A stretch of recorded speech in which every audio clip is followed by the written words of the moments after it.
Bismillahirrahmanirrahim. Alhamdulillah alladzi akmala kulla ni'am lil alamin ila masjid baitit talibin.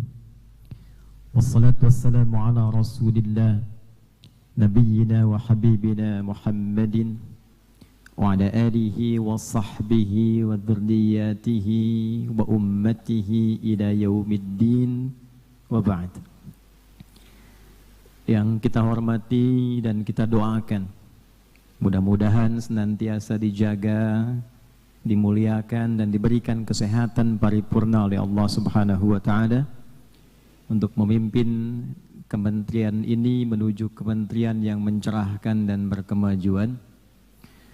Profesor, ada ustadznya tadi, Ustadz, walaupun figuran tetap saya harus sebut ini. Ustadz Haji Abdul Mu'ti MED hafizahullahu ta'ala.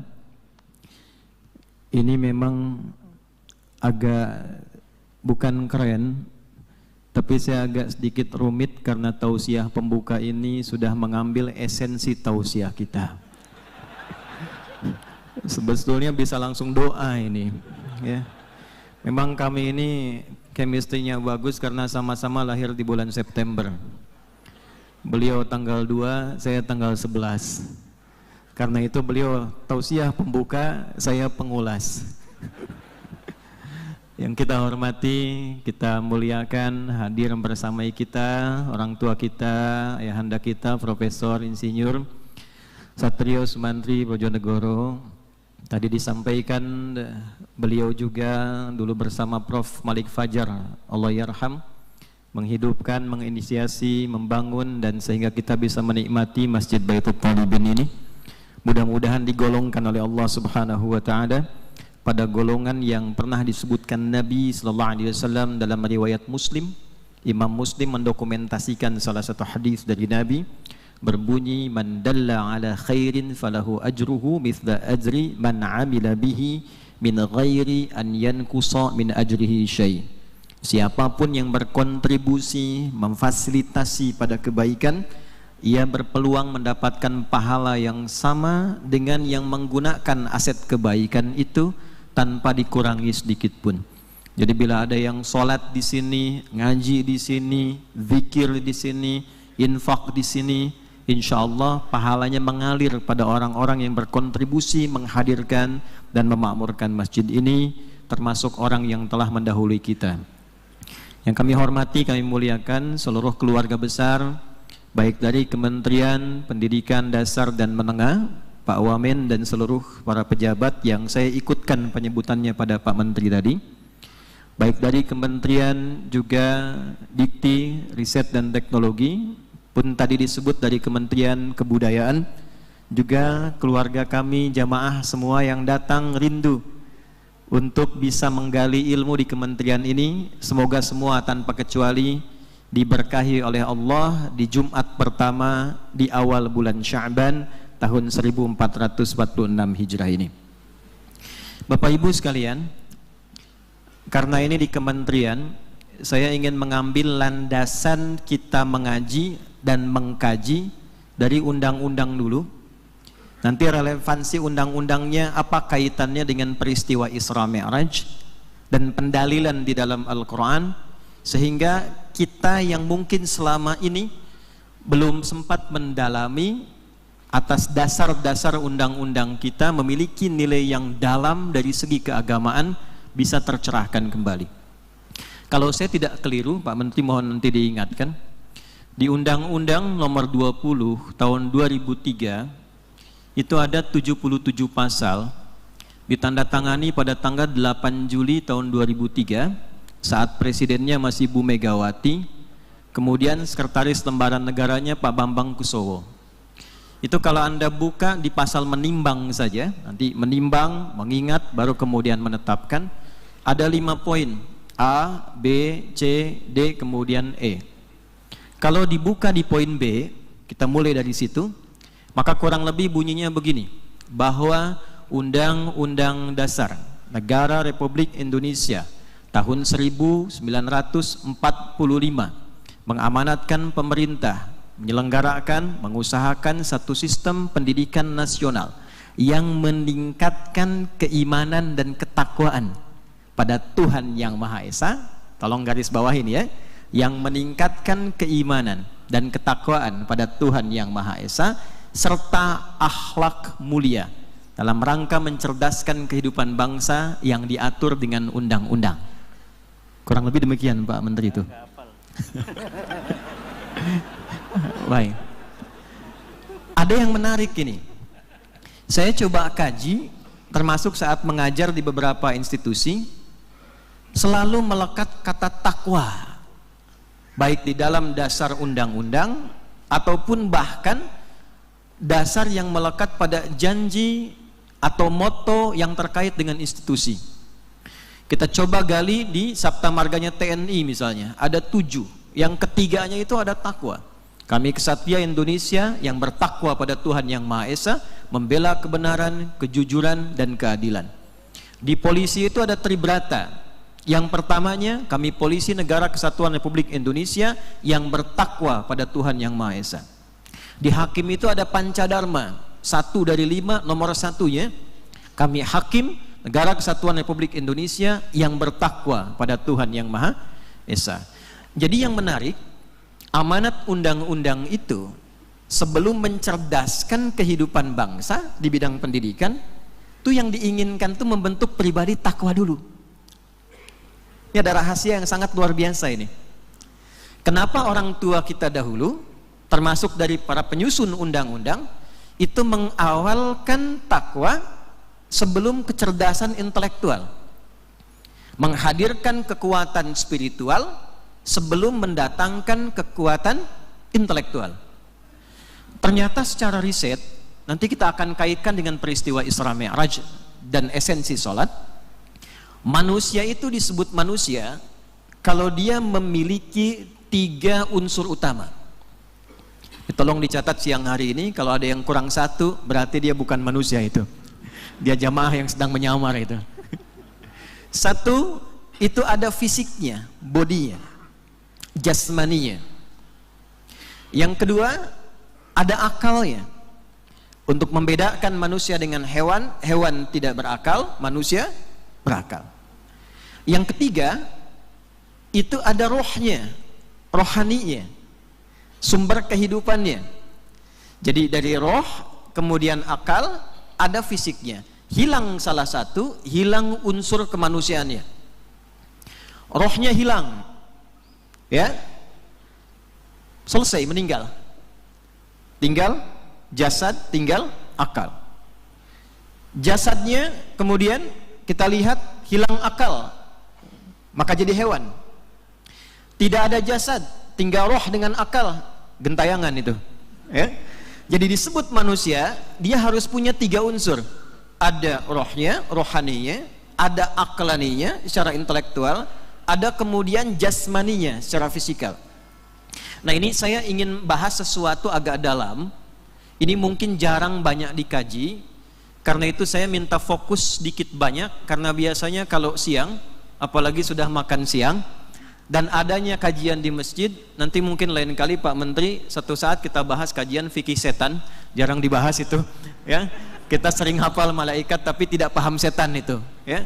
Kalau Anda sering tahu jalan yang lurus, mulus, tidak pernah tahu ada lubangnya, maka besar kemungkinan terpeleset. Nanti ada 9 jenis setan yang pernah disampaikan Nabi, dan salah satunya ada setan masjid. Saya mohon izin sejak berdiri untuk memberikan gambaran visual. Oh, Masya Allah.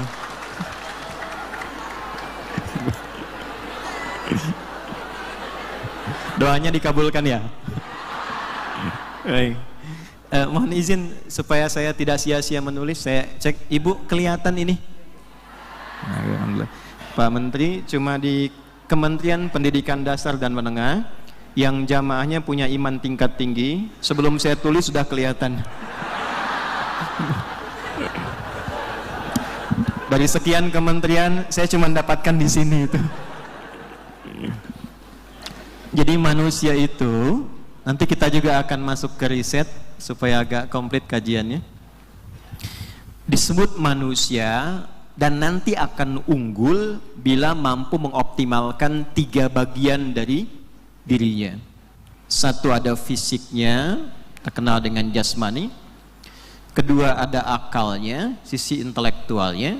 Ketiga, ada rohnya.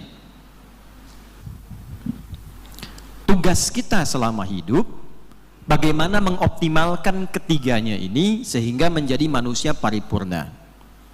Hati-hati, fisik ini bagian terluar tubuh kita untuk mengeksekusi semua keinginan yang perintahnya bersumber dari sini, dari roh, dari jiwa, lalu diolah oleh akal supaya cepat dialirkan ke bagian tubuh agar dieksekusi. Misal, dalam hati, misal, ini contoh saja Pak Menteri ya, misal saya pengen teh manis, misal, contoh, mohon izin, bukan minta. Enggak usah, ini contoh aja. Ada keinginan untuk dapat sesuatu dari dalam diri, lalu bagaimana cara cepatnya supaya pesannya bisa sampai? Oleh akal dipikirkan, diolah, diteruskan ke lisan, lalu disampaikan. Apakah dengan kalimat langsung atau berdehem, gitu ya, misalnya, atau dengan cara apapun, jadi diolah oleh akal sampai ke tubuh, dieksekusi. Itu cara kerjanya. Dari sini penting kemudian supaya 3 instrumen fisik tubuh kita ini bekerja dengan baik, maka perlu kita rawat dan diberikan asupan-asupan yang positif. Fisik, butuh nutrisi, butuh makanannya, butuh proteinnya seperti kita dapatkan sampai siang hari ini. Saat yang sama, saat fisiknya itu perlu sehat, akalnya pun perlu sehat. Sering rame gitu kan, ada podcast, ada bahasan, ada kuliah, bahkan kuliah akal sehat, kuliah akal sehat ya. Akal sehat itu fungsinya hanya mengkonstruksikan perintah nanti dalam jiwa supaya mudah dieksekusi. Dia tidak membawa perintah, hanya mengkonstruksikan saja. Kerjakan ini, cepat lakukan ini. Semakin sehat dia, semakin banyak masukan yang dikonsumsi, bacanya rajin, belajarnya rajin, menganalisisnya rajin, seperti fisiknya mendapatkan asupan, akalnya juga mendapatkan asupan lewat pengetahuan, maka fungsi akal pun menjadi sehat. Tapi maaf, akal sesehat apapun, dia tidak punya otoritas untuk memberikan instruksi. Semua sumber instruksi yang diolah oleh akal dan diteruskan cepat ke bagian fisik, sumbernya semua ada di sini. Ini sumber kehidupannya. Roh masuk ke dalam fisik menjadi nafas namanya. Dari sini muncul istilah bernafas. Quran surah ke-92 di ayat 7 sampai 10. Wa nafsin wa ma sawwaha fa'alhamaha fujuraha wa taqwaha. Maka demi jiwa di dalamnya ada roh yang telah aku sempurnakan saat masuk ke dalam tubuh. Jadi roh ditiupkan masuk ke tubuh kita, kurang lebih usia 4 bulan kandungan. Yang baca Al-Arba'in nomor hadis yang keempat ya. Kalau di Quran kita lihat di surah ke-7 ayat 189, kemudian ditegaskan di Quran surah ke-15 ayat ke-28 dengan cepat. Roh ditiupkan, masuk jadi nafas, kita bisa bernafas. Nah, saat roh masuk itu ada 2 bagian di tubuh kita nanti yang memberikan instruksi kehidupan.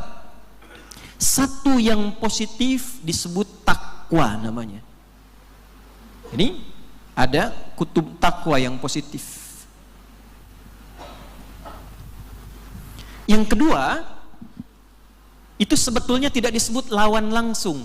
Saya sering mengistilahkan dengan katalis namanya. Supaya bisa membawa yang positif ini, yang baik-baik muncul ke permukaan. Namanya fujur. Ya. Lawan dari takwa itu namanya fujur. Asalnya begini. Yang negatifnya. Jadi semua instruksi kebaikan, sifat-sifat baik, jujur, sabar, rendah hati, penyayang, perhatian, itu bila diakumulasikan keseluruhannya, namanya disebut satu saja istilahnya, takwa. Jadi kalau Anda lihat takwa, itu semua akumulasi sifat-sifat baik. Di sini ada jujur, di sini ada sabar, di sini ada rendah hati, dan seterusnya. Lawan dari ini itu fujur. Jadi kalau di sini ada jujur, di sini ada dusta. Walaupun Anda mengatakan tidak ada dusta di antara kita, potensinya tetap ada. Kalau di sini ada sabar, di sini ada apa? Marah. Kalau di sini ada rendah hati, di sini ada sombong. Demikian seterusnya. Perhatikan. Ini pancaran yang kurang baiknya, ini pancaran positif yang baiknya. Kalau ini keluar tidak pernah dirawat, takwanya tidak pernah dirawat, tidak pernah dimunculkan, tidak pernah kita coba untuk hadirkan ke permukaan, maka nanti ini yang dominan. Rambatan keburukan disebut fujur, rambatan kebaikan disebut fajar. Wakil Menteri yang besok ulang tahun insyaallah, kita doakan beliau diberikan keberkahan. Baik. Jadi kalau ada wakil menteri di Kementerian Pendidikan Dasar dan Menengah namanya Fajar, itu akan merambatkan nilai-nilai positif dan kebaikan dalam kementeriannya. Tidak cukup dengan amin, kita lihat pembuktiannya nanti itu. Baik. Kalau dia memancar secara materi disebut infajar namanya. Quran surah ke-2 ayat 60. Wa idzistasqa Musa liqaumihi faqul nadrib bi'asakal hajar fanfajarat infajar. Rambatan keburukan fujur. Jadi kalau ini dia keluar secara tunggal mengalahkan yang takwa, dia lewat jalur nafas, keluarlah sifat buruk. Dari fujur keluar lewat nafas, ditembuskan ke akal, keluar lewat perilaku yang buruk. Perbuatan buruknya itu disebut su namanya. Karena nafas ketemu su, maka seringkali fujur disebut dengan nafsu. Nggak pakai o. Ini ke sini, tembus ke sini, jadi su, ini perbuatan buruk, asu, maka nafas ketemu su disatukan menjadi nafsu. Asalnya begitu. Ditemukan di mana? Quran surat Yusuf. Ayat berapa? Saya tugaskan untuk mencari tadi. Yang bisa hadiahnya 5 juta. Serius. Umrah. Waktu habis, udah segera singkat. Udah, salah sendiri kelamaan. Surat 12 ayat 53, posisi paling kiri sebelah atas. Wa ma ubarri'u nafsi innan nafsa la'ammaratum bisu. Kita tidak bisa mengklaim diri paling suci, paling bersih, paling baik, karena tetap ada potensi yang kurang baik dalam diri kita. Jika itu dominan keluar, maka mengarahkan nafas kepada su. Bertemulah nafas dengan su menjadi apa? Nafsu. Nah, cara mengolahnya, ini mohon izin, Pak Menteri, ini sampai jam berapa kita ya? Alhamdulillah bebas kita ya. Enggak, karena saya belum mulai, ini baru mukaddimah ini. Kan belum nyampe ke sholat ini ya. Saya gali dulu cara berpikirnya supaya kita paham dulu dasarnya, baru kita masuk pada inti bahasan. Karena dalam diri kita ini, kalau tidak diolah dan muncul tunggal fujurnya, maka menjadi nafsu, perbuatannya buruk. Oleh karena itu, konstruksinya, asal penyiptaan takwa dengan fujur ini, konstruksi asalnya seperti ini, Bapak Ibu sekalian. Izin kembali ke Quran surah 92 ayat 7 sampai 10. Wa nafsi wa ma fa'alhamaha fujuraha wa. Perhatikan, ini konstruksi dasarnya. Qad aflaha man zakkaha. Man siapapun. Tolong fokus ya. Saya agak kurang sepakat dengan terjemahan di mushaf. Mungkin nanti bisa dikoreksi. Saya nggak tahu mushaf yang di sini. Man itu sering diartikan barang siapa. Nah, saya sampai berdiri di Masjid Baitul Talibin ini, saya belum pernah menemukan tuh barang punya siapa. Karena itu mungkin agak sesuai kita terjemahkan dengan siapapun. Bahasa Arabnya ismun mausulun yadullu alal fardiyatil ambiyah. statement konjungsi kata sambung yang ditujukan kepada setiap personal tanpa sekat, general siapapun. Jadi mau laki-laki, mau perempuan, besar, kecil, punya jabatan, belum punya jabatan, perhatikan kalimatnya. Man zakkaha qad aflaha. Aku tegaskan, siapapun yang mampu mengolah dua hal ini dengan baik, mengendalikan fujurnya dengan takwanya, maka aku pastikan hidupnya akan cenderung sukses dan bahagia. Ya, sebentar, jangan amin dulu ya. Jadi izin Pak Menteri, di Quran itu ada sukses saja, belum tentu bahagia. Itu diksinya fauz namanya. 27 kali turunan ini disebutkan di Al-Quran. Ada fauz, fauzi, faizah, faizin, fauzan. Jadi kalau ada yang namanya faiz, faizah, itu orang diharapkan sukses selama hidupnya ya, walaupun belum tentu bahagia. Dasar katanya begitu ya. Yang kedua ada fariha. Bahagia belum tentu sukses. Turunannya ada Farhan, Muhammad Farhan misalnya. Perempuannya Farah, ya, Farah Queen dan turunannya misalnya. Ya, itu kalau dinamakan Farah, Farhan artinya diharapkan bahagia selama hidupnya, walaupun belum tentu sukses. Nah, kalau Anda ingin dihadapkan pada dua pilihan, sukses belum tentu bahagia, atau bahagia belum tentu sukses, bahasa bebasnya kaya tapi gelisah, atau miskin tapi tenang, pilih. Nggak ada pilihan ketiga. Nah, karena Allah itu sudah tahu keadaan jiwa kita sebelum ditanya, maka menggunakan kod di depannya untuk menegaskan bahagia dan sukses. Bahasa Arabnya falah. Kalau dibentuk kata kerja menjadi aflah, maka pekerjaan Anda dimanapun, mau di kementerian, mau di rumah tangga, hidup bertetangga, hidup bersosial, seluruh pekerjaan Anda akan cenderung bisa sukses dan bahagia bila Anda mampu memanage keadaan dalam jiwa ini. Di poinnya. Diajarkannya asalnya bagaimana? Zakkaha, diterjemahkan dengan mencuci. Sungguh bahagia dan sukses orang yang mampu menyucikan dia. Izin, ibu kalau nyuci, itu ibu buang bajunya atau buang kotorannya? Kotorannya ya? Baik, enggak, saya mau masuk dasar filosofis ya. Artinya, kotoran itu diciptakan bukan untuk membuat bajunya kotor kan? Perhatikan, ini agak dalam ya. Kotoran diciptakan supaya menghadirkan bersihnya. Sebab kalau enggak ada kotor, bersih itu enggak akan muncul. Antum mungkin enggak nyuci mobil kalau enggak kotor? Halo? Jadi kotoran itu ditampilkan sebetulnya bukan karena ingin menunjukkan bendanya kotor, bukan, tapi ingin menampilkan yang bersih. Sebab kalau nggak ada kotor, bersih nggak mungkin muncul. Tiba-tiba baju bersih langsung dicuci, mau kena bersih dicuci, itu mustahil. Nah, sama persis cara kerjanya jiwa kita juga begitu. Ini fujur diciptakan bukan ingin membuat kehidupan kita bermasalah, bukan. Marah diciptakan bukan ingin membuat pribadi kita pemarah, bukan, tapi supaya sabarnya muncul. Sebab kalau tidak ada marah, sabar tidak mungkin muncul. Coba kalau bisa, nanti suami pulang ke rumah, gak ada angin, gak ada hujan, gak ada apa-apa, ibu langsung bilang, "Pak, sabar ya Pak ya," gitu. Itu saya yakin suaminya pasti tanya, "Mama sehat?" Mesti ada triggernya kan?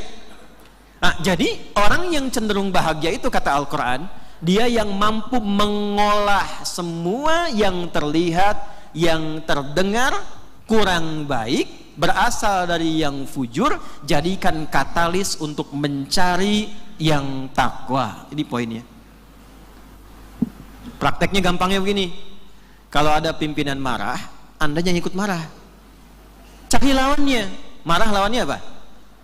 Sabar. Dititipkan amarah pada suami bukan ingin menjadikan suami pemarah, bukan, supaya kesabaran di istri itu menguat sehingga kuat menghadapi problematika yang akan dihadapi kemudian hari. Kalau cara berpikirnya begitu, itu luar biasa. Suami pulang ke rumah menemukan istri cemberut. Lawan cemberut apa? Nyup. Jadi begitu kemudian suami pulang menemukan istri cemberut, cari lawannya takwa. Idealnya begitu. Kalau bisa itu dilakukan, maka hidup kita, kata Al-Quran, itu cenderung membahagiakan dan sukses meniti karir. Mama, kayaknya kenal. Ini ada hadiah, emas 2 kilo, misal gitu ya. Lawannya kan begitu. Ada orang berdusta, kita tahu cepat cari lawannya di takwa. Jadi semakin kita mampu mengoptimalkan jiwa takwa, semakin mampu mengeksplorasi nilai kebaikan, itu semakin dekat pada kesuksesan dan kebahagiaan. Lihat ada sifat malas di orang lain. Oh, dia malas, berarti ditunjukkan pada saya mesti rajin. Oh, dia tidak jujur, ditampakkan di hadapan kita. Oh, berarti ditampakkan pada diri saya, bukan yang lain, yang diinginkan pada diri saya, supaya takwanya muncul, bergerak menjadi pribadi yang lebih baik. Jelas sampai di sini? Mengapa undang-undang pendidikan dimulai dengan takwa, tidak dengan kecerdasan di sini? Karena secerdas apapun manusia dengan karakter intelektualnya, bila jiwanya bermasalah, moralnya pasti rusak. Yang berbahaya, akalnya diberikan asupan, gelarnya tinggi, belajarnya tinggi, tapi kehilangan kepribadian di karakter moral yang ada di spiritualnya, maka kecerdasan yang dimiliki tidak akan pernah mengarahkan kepada kebaikan-kebaikan dan maslahat. Saya tanya pada Anda, yang korupsi itu orang pintar atau orang bodoh?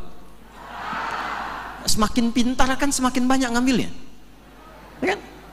Yang ke masjid juga begitu. Jumatan takbir pertama mundur cari kotak infak. Itu kalau nggak punya bakat, itu bahaya. Yang nggak punya bakat saja membahayakan. Ini dilatih dengan pengetahuan. Seorang pencuri motor pemula, praktek, dia kehilangan 3 detik. Kata pimpinannya selesaikan dalam 3 detik, dia masih 5 detik masih bergerak. Dia bilang sama pimpinannya, bos ini susah. Kata pimpinannya, sabar, terusin aja. Anda bisa bayangkan tuh. Ya, kepintaran intelektual untuk mencari kata dan dorongan-dorongan tadi ditempatkan pada posisi yang salah. Itulah sebabnya kenapa undang-undang mendahulukan ketakwaan dibandingkan dengan kecerdasan intelektual. Karena para pendiri negeri ini menginginkan orang-orang yang membangun negeri ini, generasi emas ke depan, memiliki seluruh kematangan dalam bagian dirinya, baik kematangan spiritual, kematangan intelektual, dan kematangan fisikal. Kalau sudah seperti ini, baru kita bicara generasi emas, baru kita bicara masa depan, dan baru kita bicara bagaimana membangun ke depan. Ini muqaddimahnya. Sekarang kita masuk kepada inti pembahasannya. Saya mohon izin agak saya lambatkan sedikit, agak saya pelankan.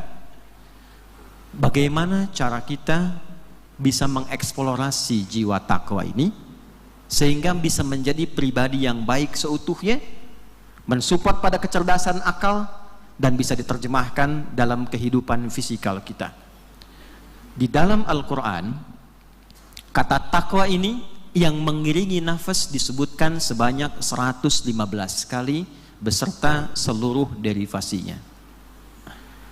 Dan penyebutan yang pertama di dalam surah kedua Al-Baqarah di ayat kedua sampai dengan ayat kelima, setidaknya diisyaratkan ada 3 amalan yang bila itu dikerjakan maka bisa mampu merubah kehidupan pribadi khususnya seorang muslim, bisa menjadi lebih baik, lebih pintar, dan lebih kuat. Perhatikan statementnya ya, lebih baik, lebih pintar, dan lebih kuat. Dan nanti kita akan lihat di akhir, semua sahabat Nabi yang diajarkan 3 amalan pokok ini, seluruhnya dengan seluruh profesi mereka yang berbeda-beda, mendapatkan 3 keutamaan ini. Fisiknya dikenal paling kuat, orangnya dikenal paling pintar, jiwanya dikenal paling soleh, dan semua profesi mereka apapun itu selalu sukses di bidangnya dengan capaian tertinggi. Quran surah kedua Al-Baqarah di ayat yang kedua sampai 3, saya cepat. Dzalikal kitabul la hudal lil. Siapa muttaqin, orang takwa yang dimaksudkan di situ? Isi Al-Quran itu, kata Allah, jangan pernah Anda ragukan kandungannya. Di dalamnya ada pedoman berkehidupan yang sangat bermanfaat untuk orang takwa. Siapa orang takwa itu ya Allah? Ayat 3-nya, alladzina. Catat ini. Tuh. Ketika Quran menawarkan tentang ketinggian takwa, kata yang ditampilkan itu bukan tunggal. Bentuknya konjungsi dalam bentuk jama', kata sambung bentuk jama', alladzina, disebutkan 1080 kali dalam Al-Quran. Ismun mausulun yadullu alal jam'iyatil jama'. Paham? Tidak. Kata sambung konjungsi yang menunjuk pada makna jama' tanpa sekat. Siapapun tanpa kecuali, laki-laki, perempuan, besar, kecil, tua, muda, ditawarkan secara terbuka pada semuanya. Seakan Allah ingin mengatakan begini, aku buka pada siapapun yang ingin menjadi manusia paripurna seutuhnya, masuk pada golongan takwa. Apakah engkau perempuan, apakah engkau laki-laki, punya jabatan, punya status, orang biasa saja, semua terbuka tanpa kecuali. Syaratnya, kata Allah, sebagai berikut. Perhatikan dan lihat korelasinya dengan undang-undang yang tadi kita bacakan. Alladzina yu'minuna bil ghaibi wa yuqimunas. Ketemu di situ? Alladzina yu'minuna, yaitu orang-orang yang mau meningkatkan kualitas imannya. Sambungkan ke undang-undang Sisdiknas tadi, ya, mengamanatkan pemerintah, mengusahakan, menyelenggarakan satu sistem pendidikan nasional yang meningkatkan keimanan. Selaras ya? Awas hati-hati nih. Jadi poin pertama sudah dapat nih.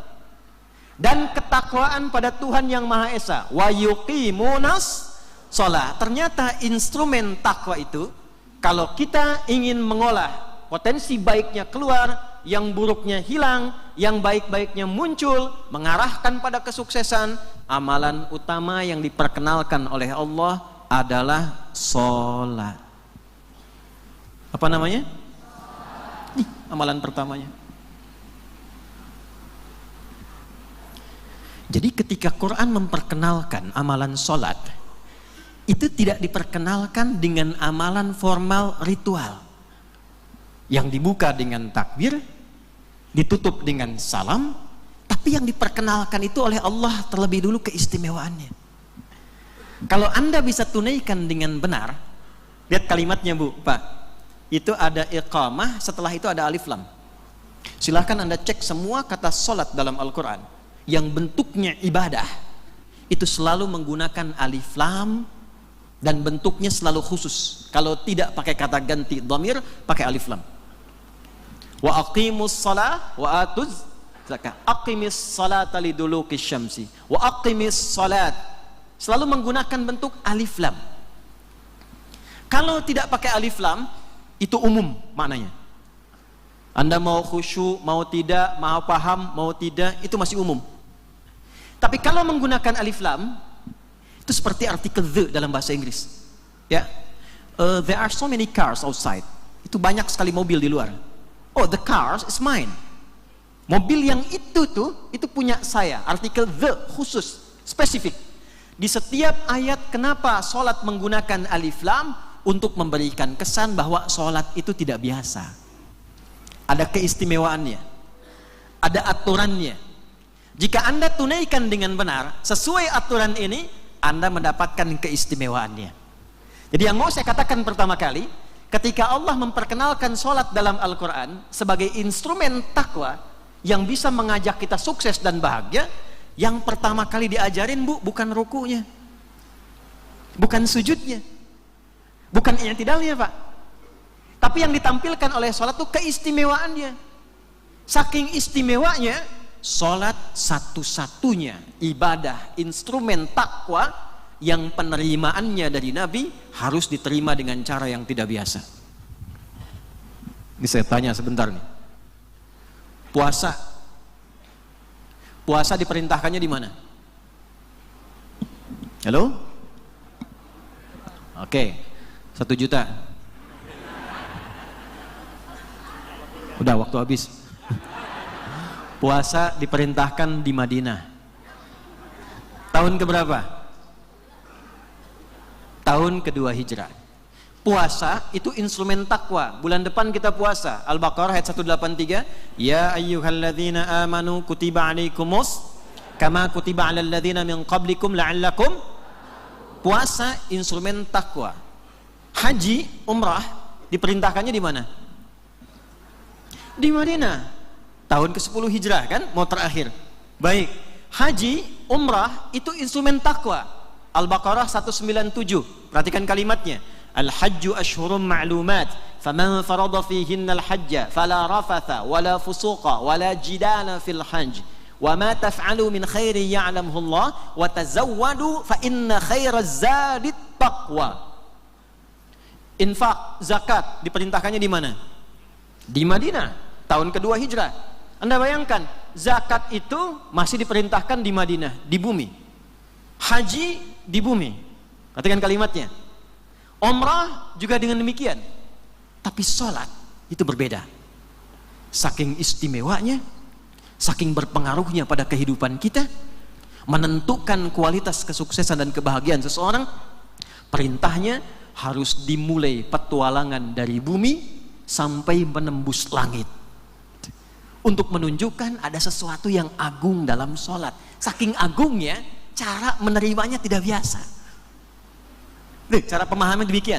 Ya. Di saya nggak akan ngaji Isra Mi'raj seperti orang umumnya membahas. Ya, naik langit 1 ketemu Nabi Adam, langit 2 ketemu Nabi Isa, Nabi Yahya, say hello, naik lagi langit ketiga, tuh kan? Ketemu Nabi Yusuf paling ganteng pada saat itu, naik ke 4 lagi, ketemu Nabi siapa? Nabi Idris, naik lantai 5, langit ke-5 ketemu Nabi Harun, naik ke-6 ketemu Nabi Musa alaihissalam, naik lantai ke-7, langit ke-7 ketemu Nabi Ibrahim sedang sandaran di Baitul Ma'mur, tuh kan? Di hadis Muslim, hadis 155 kan begitu ya? Tapi jarang ada yang mengulas tentang esensi ini. Kenapa dimunculkan Isra Mi'raj? Dasarnya apa? Dan apa manfaatnya bagi kehidupan kita? Ini kalau nanti masih bisa sampai ke Menristek Dikti, sebetulnya nanti ada pra-Isra, ada saat Isra, ada pasca Isra. Saat Isra itu domainnya ke Menristek Dikti itu. Gimana bisa meriset satu kendaraan dengan kecepatan tinggi, melebihi kecepatan cahaya, ya setidaknya selevel buruk gitu kan. Buruk bisa sekali lihat langsung nyampe ya. Nah itu ada riset yang sangat mendalam. Yang dibahas itu bukan buruknya. Kalimatnya linuriyahu min ayatina. Anda ngaji di hadis Muslim, lihat detailnya. Nabi diajak berpetualang dengan kendaraan itu sampai menyaksikan alam-alam baru. Tempat-tempat baru. Arah ke Palestina itu kan jauh. Nabi ditunjukkan, ini kota ini daerah ini ada unta yang hilang, ini seperti ini. Singkatnya begini, Nabi diajarkan meriset jauh, tidak hanya dalam skala lokal, tapi sampai keluar.